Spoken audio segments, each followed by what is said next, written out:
C'est un amendement qui nous a été suggéré sur une alerte de l'association Droit au logement qui tire la sonnette d'alarme concernant cet article 14. Car l'article semble viser les habitants et habitantes de terrains privés qui sont installés sans l'autorisation du maire sous une yourte, une tente, une cabane, un abri de fortune, une caravane, un mobil-home, un bus ou un camion aménagé. Et avec cet article, il serait possible d'infliger une astreinte de 200 € par jour après injonction de démonter l'installation.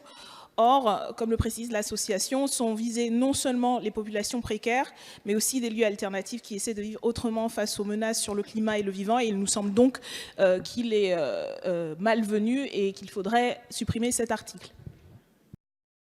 Amendement identique. Donc c'est un amendement de repli par rapport à notre demande de suppression que j'ai maintenu parce que malgré les assurances de Monsieur le Ministre, la réalité c'est que aujourd'hui déjà il y a une répression des personnes sans abri, des gens du voyage, de toutes ces populations déjà très précaires et qui ne sont pas pris en charge aujourd'hui correctement et sont toujours dans des situations instables et qui font avec les moyens du bord. Et donc il nous semble, nous maintenons notre critique de cet article.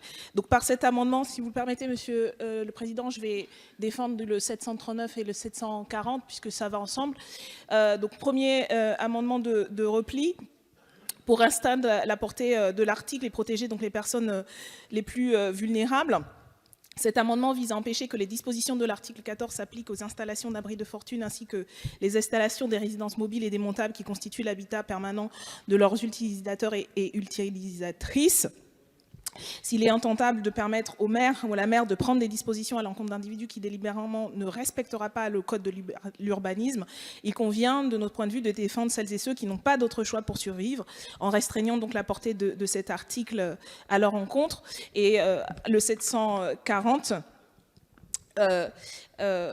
qui vise là aussi à restreindre cet article, s'appuie sur les propositions de reprendre les mêmes dispositions protectrices qui ont été mises en place par le Sénat et la Commission des lois, qui excluent les personnes vulnérables de l'application des dispositions de l'article 15, afin que des personnes les plus précaires soient aussi protégées de cette manière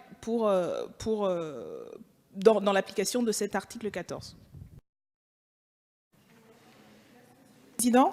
Alors nous, notre amendement, il va dans le sens des interventions précédentes qui défendaient la mesure prise par le Sénat, qui était une véritable mesure de régulation que l'amendement de réécriture de la commission des lois a vidé en fait de sa substance, et on voit là effectivement la manière dont la majorité favorise l'ubérisation et le marché de l'immobilier et de la précarité à la fois pour les personnes qui cherchent des logements et puis également pour l'ensemble de ces environnements. Nous pensons qu'il faut envoyer un signal fort, et comme ça se fait d'ailleurs dans d'autres villes, et nous considérons que l'amendement introduit par le Sénat allait dans le bon sens, mais qu'il faut le renforcer. Les pratiques de location de ces plateformes, dont Airbnb, doivent être beaucoup plus encadrées, et nous proposions d'abaisser la durée totale des locations de ce type à 30 jours par an. Rappelons que il est impossible de louer un appartement plus de 60 jours par an à Amsterdam, par exemple. Seule une pièce d'un appartement est louable à Berlin. Et donc, nous pensons qu'il faut rétablir l'article 15 bis du Sénat avec un renforcement en permettant aux maires de fixer une durée de location inférieure à ce que la loi autorise pour l'heure, dans la limite de 30 jours au lieu de 120. Effectivement, il y a là la démonstration avec cette réécriture dont se félicitent effectivement les candidats et candidates majoritaires et leur porte-parole LRM pour faire croire à la population qu'ils agissent, mais on voit bien qu'en vérité, il n'y a aucune action réelle d'encadrement de fait, mais il y a plutôt une complaisance qui est d'ailleurs assumée effectivement par la Startup Nation vis-à-vis de ce type d'économie qui, encore une fois, non seulement remet en cause la convivialité et l'environnement de quartiers entiers, mais déstabilise aussi des économies et des emplois. Voilà pourquoi nous pensons qu'il faut encadrer très fermement ce type de pratique. Merci. Merci, Monsieur le Président.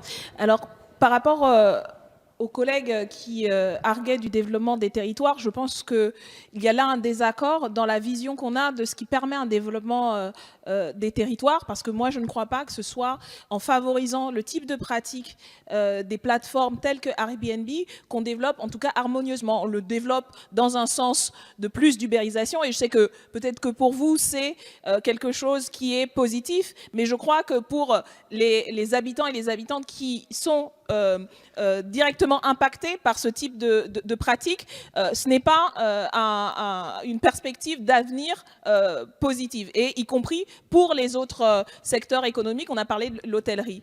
Et par rapport à ce qu'arguait le député de Paris, Rupin, oui, il y a déjà une forme de régulation dans la loi, mais le problème, c'est que cette régulation ne marche pas. Qu'on a vu et que depuis des années, toutes les associations et les études le montrent, il y a un marché de l'immobilier de la location qui déstabilise les quartiers et qui, aujourd'hui, n'est pas suffisamment encadré et régulé, et y compris sanctionné par rapport à des pratiques. Ça, c'est la réalité de tout Paris, de certains arrondissements, mais aujourd'hui de tout Paris, et on voit que ça s'étend avec en plus la stratégie du Grand Paris et tout ce qui est prévu en termes d'urbanisme. Donc il faut aujourd'hui, nous sommes là pour débattre et pour y compris faire le bilan de ce qui n'a pas marché. Aujourd'hui, cette régulation n'est pas suffisante et donc il faut la renforcer. Voilà pourquoi vous avez le choix des amendements dans ce sens. Merci, Monsieur le Président. Alors, nous proposons par cet amendement que soient rendues publiques les indemnités des élus qui siègent dans les organismes liés directement ou indirectement à la commune ou à l'établissement de coopération intercommunale concerné, ainsi que les tenues de rendez-vous d'élus avec des représentants et représentantes d'intérêt pour que la transparence des liens et rémunérations des élus avec ce type de structure soit clairement indiqué. En effet, que ce soit dans des organismes tels que des sociétés publiques locales, sociétés d'économie mixte, sociétés publiques locales d'aménagement, mais aussi leurs filiales ou leur prise de participation dans d'autres entreprises, les conflits d'intérêts, et c'est de cela qu'il s'agit, et je suis sûre que tout le monde est très sensible ici à cette question, ainsi que les mélanges de genres peuvent être nombreux. L'acte 3 de la décentralisation entend fondre davantage encore la commune dans des intercommunalités dotées de pouvoirs importants, au risque d'aggraver de notre point de vue l'éloignement entre les citoyens et citoyennes et leurs élus. Et l'urgence de notre point de vue est de réinvestir les conseils communautaires. Et je rappelle que la Cour des comptes dénonçait en mai 2019 dans un rapport des organismes avec une angle mort de gestion publique. Et nous proposons donc d'encadrer défavorable par la commission, défavorable gouvernement. Monsieur le Président. Je mets aux voix l'amendement qui est pour, contre. C'est voté là, ma chère collègue. Le 360. Merci, Monsieur le Président.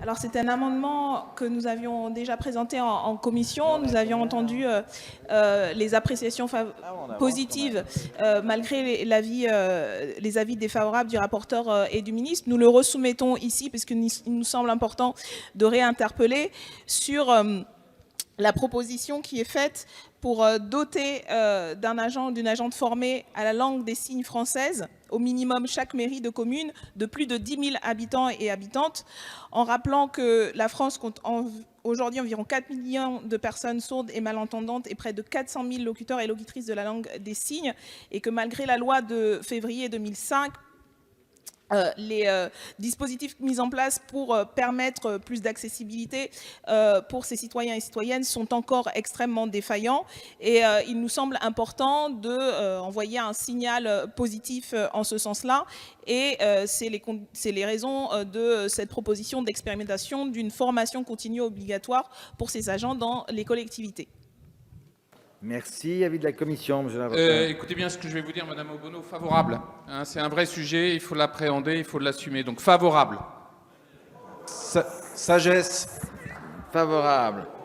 Je mets donc aux voix le 748, avis favorable de la commission, sagesse du gouvernement, qui est pour, contre.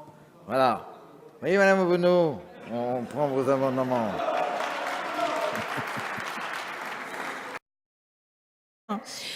Par ces donc, deux amendements, nous voulons favoriser le renforcement de la campagne d'inscription sur les listes électorales pour les personnes détenues. Pour renforcer l'inclusion et la protection des droits civiques de ces personnes, l'exercice du droit de vote oblige l'administration pénitentiaire à une attention particulière au regard du public pris en charge. Or, le manque d'informations sur ces questions est patent, et donc nous visons à permettre la mise en place de campagnes d'inscription sur les listes, ainsi qu'à travers le 745 de permettre la distribution de propagande électorale. Oui, merci Monsieur le Président. Donc c'est à nouveau sur le thème des droits de vote des personnes détenues. Nous souhaitons instaurer une expérimentation visant à mettre en place des bureaux de vote en détention afin de renforcer l'inclusion et la protection des droits civiques de ces personnes. La réinsertion des détenus prônée par l'autorité judiciaire connaît aujourd'hui des limites, notamment par le fait que même quand les personnes détenues conservent le droit de vote, leur droit est entravé, les conditions d'éligibilité aux dispositifs existants par la procuration ou la demande de permission de sortie exclut de fait un grand nombre de ces personnes pourtant qui devraient pouvoir voter. Par exemple, le vote par procuration suppose de trouver un mandataire inscrit dans le même bureau. La permission de sortie, quant à elle, exclut encore une partie de ces personnes, et donc nous proposons de mettre en place un dispositif qui a pu être expérimenté, qui existe d'ailleurs dans d'autres pays comme le Danemark, qui permet de favoriser le droit de vote de nos concitoyens détenus.